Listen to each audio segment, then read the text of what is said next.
Stefan Guerrero with you, listening to Radio Wales Sport. We're kind of looking at the rising stars of Welsh motorsport this evening. Three young lads who are hoping to make it into Formula One in the not too distant future. Matt Parry was just with us. Let's hear from another member of the Caterham setup now. Another Welshman as well from Marford near Wrexham, doing pretty impressive things in Formula Renault. The checkered flag will await, and so too will a win in round 4 of the Formula Renault 2.0 NEC, the 2 litre North European Cup round 4. Will head the way of Seb Morris. Great drive behind him by Callum O'Keefe to apply the pressure all the way.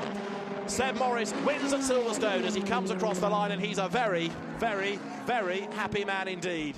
Let's talk to Seb Morris now. Evening to you, sir. You okay? Yeah, very well. How are you, Stefan? Yeah, really good. Really good, thanks. Kind of enjoying getting to know yourself, Matt, and Jan Mardenborough in a little bit more depth than I think a lot of people might know you so far. So you're involved in the Northern European Cup this season, which is the one that Matt was involved in last year. Yeah, tremendous championship for us guys to break into Europe, really, and it's been a good foundation for me to start, European racing. And listening to you winning at Silverstone there, the season's going pretty well for you? Yeah, the season's going very well. Obviously, we've had some ups and downs, as you can expect. It's been our rookie year, so there's also been some rookie mistakes, but we've really learnt from those now, and we've been the top point scorer out of the last 4 races, and it's really clawed us back into the championship chase. What's your background in the sport then, Seb? What was the moment where you thought, I want to be a racing driver?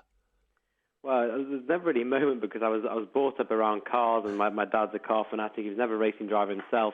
But, anything with 4 wheels, I wanted to be driving it. And it all started when I went to a go-karting party when I was 8 years old. I overtook all my friends and lapped them. And the manager said to my dad, I presume this guy's a professional. And my dad said, what are you talking about? How can you be a professional driver at 8 years old? So then we took up his offer to go up to a local MSA registered karting circuit, and we had a go, and I enjoyed it, and ever since then we've not looked back. You've got to have a pretty supportive family for this kind of sport, whether it's kind of emotionally or financially. How tough is that side of things? Yeah, it's incredibly tough. It's not a usual sport where obviously the family have to be fully committed.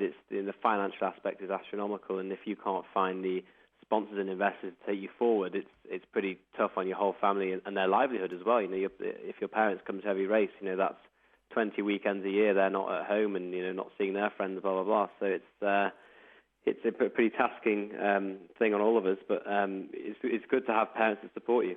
And getting sponsors and so on, I don't know, throughout your entire career, how much does it cost to get to the stage that you guys are at?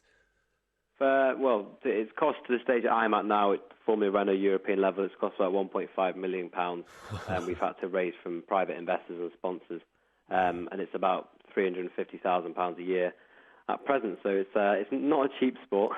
No, not at all. But then the flip side of that is if you make it into the F1 side of things, then the rewards are there for all. Who are kind of the inspirations for you, Seb, in F1 and in single seater racing?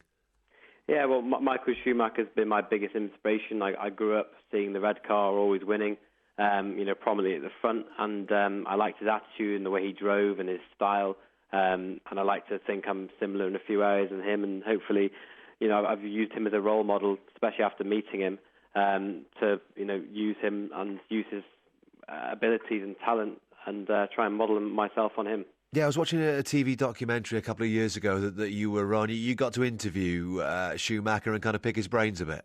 Yeah, it was an unreal experience, and one I'll never forget. I was sat in the back of his limousine with him, asking him questions for an hour and a half, and he was just a really chilled out guy.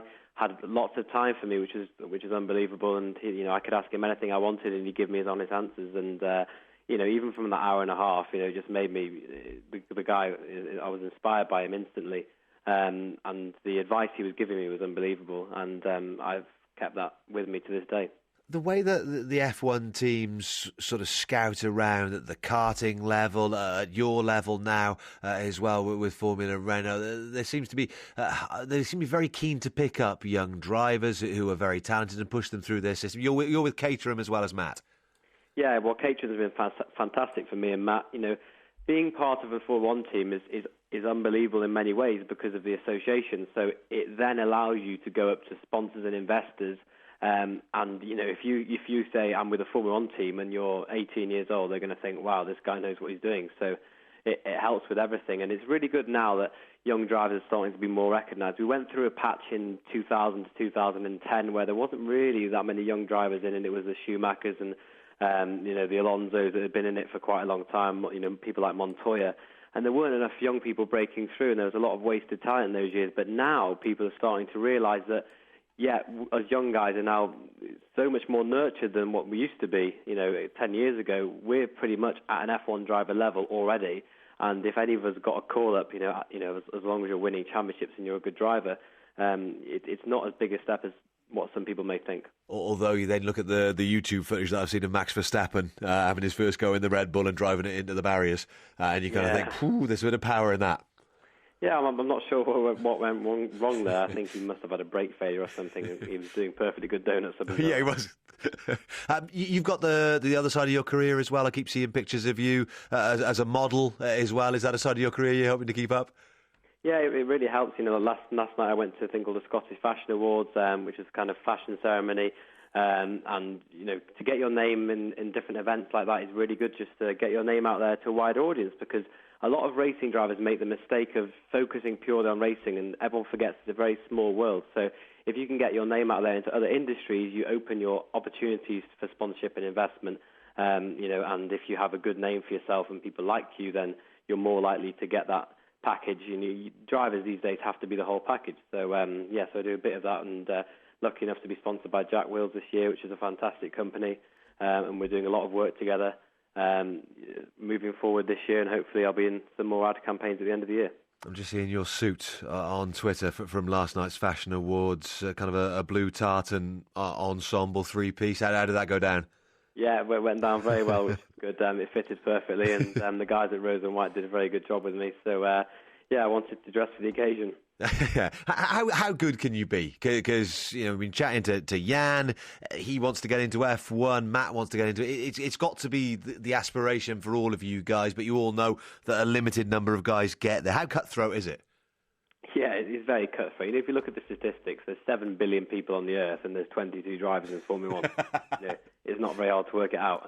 So we're all fighting for that top spot, and there's only 3 of us, only 3 Welsh drivers, at our level. So it's going to be one of us 3 that make it. Probably one of us will, because we're all at a very, very, very high level for our age. So hopefully we'll have a Welsh young racing driver in F1 not too soon. Certainly hope so. Seb, thank you very much for your time this evening. That's Seb Morris, who's part of the Caterham setup. So write those names down now. Seb Morris, Matt Parry, Jan Mardenborough, and you can follow their progress throughout their careers. Don't forget, Radio Wales Sport is on every weeknight from 7 with all the latest sport news.